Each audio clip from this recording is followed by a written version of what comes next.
Hello, McKella. We're so excited to have you on the podcast today. Thank you for joining us. Yeah, thank you for having me. I'm excited. Yeah, awesome. Sarah and I both know McKella from way back when we had all worked together in an online school before. McKella was the teacher, helped the students out, and now she's kind of moved on to other exciting things. And so we wanted to let her share her story with everybody just about her career path and kind of where it's taken her. So can you tell us a little bit about that?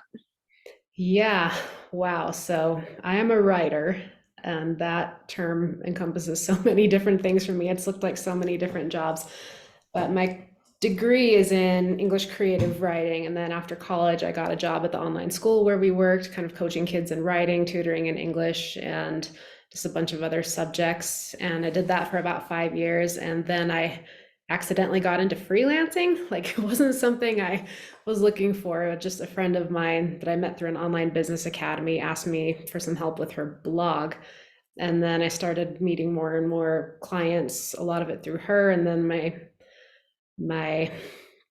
my circle just kind of expanded, and then I ended up freelancing as a writer for about 5 years exclusively, where I was writing content for online businesses. Like I worked with dozens of businesses over those years, writing blog posts and articles and emails and web copy, social media content, whatever they needed. I helped some clients write a couple of books. I ghost wrote, like I did all kinds of stuff, and like accidentally developed some marketable skills while I was doing that and learning everything I could about business and copywriting and how to just write in a marketable way. And during that time, I was writing fiction. Like I've always been a fiction writer. That's what I wanted to be when I grew up. I wanted to be an author. And I published a novel called The Goblin's Daughter, which I started in college. Took me like 8 years to write. And so that book is out under Sawyer. That's my author name. And I'm still writing fiction. I have a trilogy I'm hoping to roll out like early 2024, maybe. I don't know. I'm just focusing on writing it. We're not thinking about publishing right now. And when I'm not writing fiction currently, I work full time as a content writer for a company based in Heber City, Utah. It's called Redmond Inc. And I write content for some of their business branches. It's a bunch of different businesses under one umbrella, and also personal development training content for their culture team. They invest a lot in their culture. So I'm studying these personal development topics and then writing about them in a way that's easy for people to digest. And it's really a lot of fun. And I've been doing that just for about 3 months, actually. So I'm brand new, but kind of got burned out on That's freelancing. It's a awesome. lot of craziness. And so I just wanted Okay. something steady. But yeah, my career has been kind of weird. Lots of different things, but it's always centered around writing. I love Yeah, how you said you accidentally learned skills. Like that's a really nice whoops to have It happen really to you, did. right? Like, whoops, I learned And something new. yeah, I mean, I never meant to be a copywriter. I always wanted to write novels, and I did, but I just kind of thought like, oh, well, blogs are fun. I like to read blogs in college and read a lot of those and kind of figured out how to do that. And then I got interested in business and telling stories through business, and then found that my skills as a fiction writer were actually, they came in handy in copywriting and content because my brand adaptation is really strong. Like I can write in the voice of a client or a business really easily because I'm used to writing as different characters. yeah, that And makes sense. it turned out to be a really good fit and a way for me to make money while I work on my art. And it's worked out really well. That's awesome. I love that. Well, Yeah. and what I thought was cool too is you mentioned now you're working on like personal development type stuff. And so as a Mhm. byproduct, like you're absorbing that information and then you can apply it to your own life Oh and yeah. Like it's the been, crossover. Yeah. yeah, helpful. And I've always been a personal development nerd. So this just was a good fit. And I actually found this job by doing a freelance project with them about it, last year. I forgot about that. I wrote a story, like a business fable to illustrate one of these topics for them about a year ago. And I guess that was my job interview, because then back in the spring they said, hey, you want a job? And I said, oh yeah, I sure do, thanks. There you go. Awesome. Well, and I love that. That's also the power of networking, right? Sometimes it's Mhm. about who you know and making those connections along the way. And Absolutely. Networking and serendipity. It's yeah, most of Yeah, it. amen. Totally. It just So opens what up a lot of doors, you know? Mhm. yeah, definitely does. But I was going to say, what would you say is probably your favorite thing about being a writer, and maybe your least favorite thing, just for listeners out there who are thinking, hey, I've always wanted to be an author or a writer? Hmm. My favorite things. I mean, I love the whole process. It's very satisfying to me. It's just kind of what I'm wired for. Writing is something I'm compelled to do, but now I get to do it all day for a living, and I get to take these big ideas and learn about them and then process them and distill them down into something neat and pretty that people can digest. And it just makes me happy. And I get to do most of my work from home. Right now, it's a hybrid. I commute 1 day a week for meetings, and I have this gorgeous office with all my colorful bookshelves, and I can see trees out my window and just have my cat on my lap all day. And like the coziness and where I'm working is a big part of it for me. And I don't know, it's just what I've always wanted to do, is sit around and write and think. Like, I'm a thinker. I think, I overthink, and writing is just how I get it all out of my head. So it's fun to do that. And my least favorite part is, I mean, it can be tedious, and when you're doing it all day, like, I have to take a lot of breaks because it's a lot of brain work. And I'm a big fan of the Pomodoro technique. It's like 25-minute bursts, and then I take little short breaks. And I don't do that officially. That's just kind of how my workflow goes. Sometimes it's more, Mhm. sometimes it's less. And then also I'm on screens a lot, which and it's a little rough on your body to sit all the time. And I've got carpal tunnel on my left wrist. And I mean, I do my best to be, ergonomic and to move around and stuff, but it's still a lot of screens. Like, I do my hobby writing on a screen, my work writing on a screen, and then, do my writers group on a screen for Zoom, and I do my yoga classes online on. Yeah. Yeah. So it's just finding balance and keeping yourself healthy and utilizing those breaks to move around and go look at some trees or something. Do you ever handwrite? Do you ever I handwrite things, or is it pretty much all typing? No, it's all typing. Like, I have the most horrible handwriting in the world, and I can't read what I write, and it's not fast enough for me. Like, I think quickly and I type like a demon, and typing is the only way I can get it out fast enough. So it's all typing. I can relate to that, McKella. I don't remember when if you were working with us at the time, but our boss Lance would always come in and he'd like pretend like he was typing, but he's like, how are you typing so fast? I'm like, I promise you there's words on the screen. Oh, So yeah.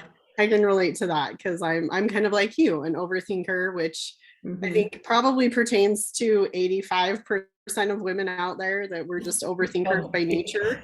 mhm. So thinking about it, writing it out, typing it out, whatever you got to do. But I love your advice too of, yeah, the ergonomic factor. You have to get up, you have to move, you have to take those breaks.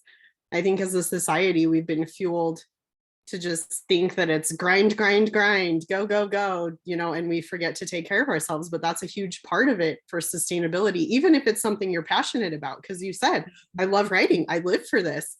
But at some point, you still have to take care of yourself because it is a lot of brain power. You do. You've got to take care of that golden goose, and there's no glory in running yourself into the ground. There's just not, and you're not going to create anything when you're in that state. So, Yeah, got to take care of it. so true. Yeah. Mhm. Actually, in a business class earlier today, something they said stood out to me. It was basically like, if you're broken, the message that you're giving the world is broken. You have to take time to heal yourself and like take care of yourself, because it's true. Like, Love yeah, if that. you're writing a story and you're burnt out, your characters are going to come across as, hey, I'm a burnt out, frazzled psycho that's ready Oh to. yeah, I've done that too. I've written chapters where it's just characters standing around like, what do we do? I don't know. Crap. What do we do? Let's just wander around. And eventually I get there, but it's Yeah. when I'm fried. Another few Mountain Questions Dews out and maybe we'll be there, right?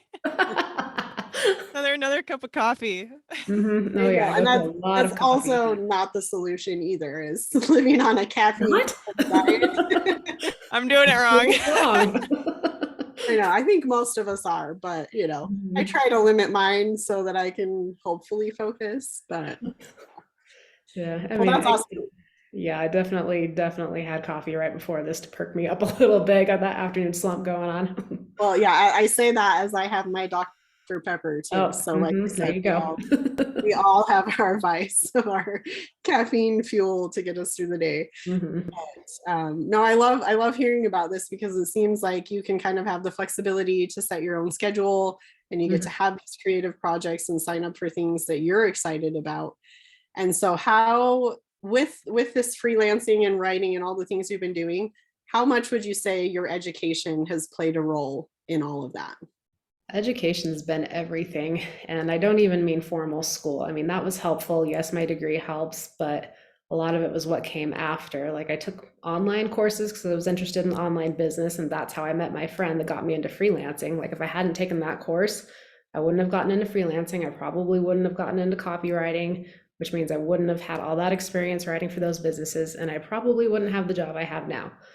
And I did take, I mean, a lot of it I learned on the job, but I did take some formal courses like in like Skillshare things or through other entrepreneurs that whose work I followed to learn skills. I've read books, and I mean, I'm always learning. And one of the best pieces of advice I've ever received is that education is never ever a waste. And whatever you learn, it'll come back to you. And especially as a writer, it all goes into my brain and then it shows up somewhere, sometime, always. And it synthesizes and it turns into something new. And I mean, even if you're learning about random stuff that has nothing to do with your career, it's all going to come back to you. It's all going to serve you. It's going to take you somewhere. So, I mean, never stop learning. After school, just keep learning. That's huge. I love that. I love that little piece of advice. And because we get it all the time, Mhm. as we're mentoring kids, we work with a lot of students who are in residential treatment currently, and some kids who are at home, working on courses because maybe, the traditional school path didn't fit their needs. But man, do I hear that all the time is like, why do I need to learn this? It doesn't seem important to me. There's Mhm. no context to it. I'm never going to have to do proofs again in my life. So why am I doing this now? And it's like you said, sometimes it's just the process of Mhm. learning. Like you're learning how to learn, or you're learning how to think in a certain way. And so I love that you said that. Like it's never a waste. Or waste. Yeah. It's simple but profound. I like it. Yeah. And back when I was tutoring kids with you guys, a lot of them would say, why do I need to read these poems? Why do I need to read this book? Why is this important? How is it going to help? And yeah, it is learning how to think. It's learning how to see things differently. And a lot of it's indirect, like proofs. No, I've never used a proof. I don't remember how to do proofs, but you learn how to step by step figure things out and think logically. And reading all these books, you get a perspective you never would have had otherwise. And it's always going to serve you, even if in the moment it seems pointless. Yeah, for sure. Well, and problem solving and all the other things, Mhm. and I love what you said about like different perspectives. I think more as a society, we could learn how to better understand perspectives that are different from ours. And Absolutely. reading and learning and having conversations with people that are different than you is how that's going to happen. That's how we're going to develop compassion and kindness and understanding with other fellow human beings. So you're right. Yeah. Education, formal and informal, is a lifelong journey because you're constantly evolving, you're constantly learning and growing. And if you're not, it's like, what am I doing? you know, And you're that's how stuck. I feel. Yeah, you're stuck. You feel you've hit this plateau of, well, what's next? Right. And you maybe feel a little bit bored. And that was one of the cool things for me, at least about, COVID was it forced me to slow down a little bit. And I took time to read and dive into the personal development and really explore things that I hadn't had time to Mhm. before. And so I think all of us could take a page out of that book and just say, hey, let's take some time. What do I need to learn about? What do I want to get better at? And find a book or talk to a friend or make a connection. Like there's so many resources available out there Mhm. that you can always be learning something new. And it's never too late to learn something new, right? I remember when I worked at Western Governors University, there was a graduate that was like 75. They graduated college Oh, I love at that. 75 years old, and it was so inspiring to me because I was like, yes, I love to see that. It's never too late. I think society puts us in these boxes of you should be this by this age and you should have this by this age. And it's like, why though? Who decides that? We're all on different paths, we're all on different journeys. And so yeah, cut yourself some slack as you're learning and growing in this journey, because you have your whole life to learn things. So anyway, that was kind of a tangent, but No, that's great stuff. I'm curious to know, because you mentioned before that you feel like you're wired to do this. So did you know at a young age, like, hey, I want to be a writer? Or how did maybe like what you saw yourself doing in the future, how did that morph and change as you went through like your school age years, middle school, high school, and beyond? Like, how did your career path morph into what it is now? And did you always see yourself doing exactly what you're doing now? Is it what you expected? Um, I definitely always wanted to be a writer. Like even when I was little, I would like when I was supposed to be napping when I was like 4 years old, I remember just sitting in my bed and making up stories. And then when I could write and draw even poorly, like I started writing them down, and I'd get up early on Saturday mornings and write these little books and illustrate them and staple them together and try to sell them to people out of my front yard. And like That's so great. always wanted to be an author, always, always. And there were other things I'd get interested in. Like I was really into theater in high school. And so for a while I thought maybe I would get into theater tech. And I even had scholarships that I eventually dumped to do English instead, because theater is intense. And other things that interest me, but writing was always there. I figured like I will write books and do this. And I thought maybe I'd work in a magazine or something, but it was always going to be writing. And I like online business didn't really exist when I was a kid the way it does now. And so I didn't see myself writing for online businesses or in the way I do now for the company I work for. I assumed I'd probably have other jobs at some point on top of writing my books, but I wasn't real attached to what that looked like necessarily. And I don't know if my career will ever be solely writing novels. I mean, if I have to do that all day and if that's my sole source of income, it might not be as fun. So I don't know, but so kind of a roundabout answer. Like, yes, I always knew I'd be writing. No, it didn't quite look like what I'm doing right now, but I'm also very happy with what I'm doing right now. Yeah. I didn't know this existed back Right. then. So yeah. Gives you some variety too mhm. in your day. Yeah, Variety, but it also shows the versatility of how online business is ever emerging, and so now you have all these other opportunities, because you're right, like it didn't exist back then, but it's continually evolving and everything. So that's pretty cool that you can be flexible with it. Yeah, and take flexibility served me well. yeah. We have some Awesome. kids who like writing. We have some kids in our school right now that have asked to sign up for creative writing classes and journalism and stuff like that. So hopefully they listen to this. And what's your advice to them? Oh geez, just write weird stuff. Just whatever interests you, write about it. Just follow your curiosity. Just write it all down. Just write to amuse yourself and have fun and just try things, and don't get too attached to making it good. Like just enjoy it right now, and that's going to give you the energy to keep learning and keep pursuing it if that's something you want to do. And also keep learning, because the more you know, the richer your writing is going to be. It's all going to come out on the page. It always does. Just have fun. Don't take it too seriously. Totally. Just have fun with it. Yeah. And that's great for those perfectionist type people out there too, right? Like just write it down, just get it out there. It doesn't have to be perfect, and it's going to evolve and change, and that's part of the writing process. Just dump it out. Make it pretty later. You can't edit a blank page. Just bleh on the page. Exactly. That's why they teach you in school. Hey, this is my rough draft. These are all my thoughts. So I'm just going to get them out, and then later I'll refine them into what they need to be. Embrace the crappy rough drafts. Yes, it's all part of the process. I love that. And so kind of along those same lines of advice, you've given some great advice for those particularly interested in writing. But if you could go back to yourself in high school and give yourself advice, what advice would you give to your high school self? Oh man.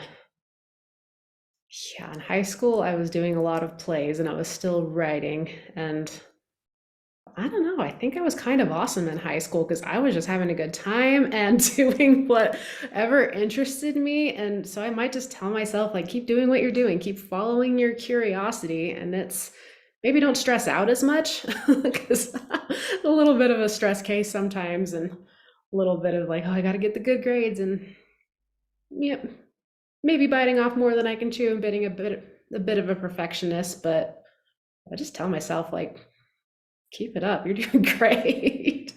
You're doing better Yeah. than you think you are. So stop beating yourself up and just enjoy it. That's Yes. something that comes up more and more Hmm. now. I feel like even then when we were in school is just the level of anxiety Hmm. that our kiddos have at this age. Like, granted, we had that to some extent when we were in school, but man, it just seems like this is something that comes up with more students than not. Like the anxiety and the pressure and the comparisons to one another. Like we didn't have social media, right? Hmm. Really, when we were in high school, I mean I'm not going to ask you your age, McKella, but social media didn't really come out until I was well into college, and it wasn't even available to everyone until later.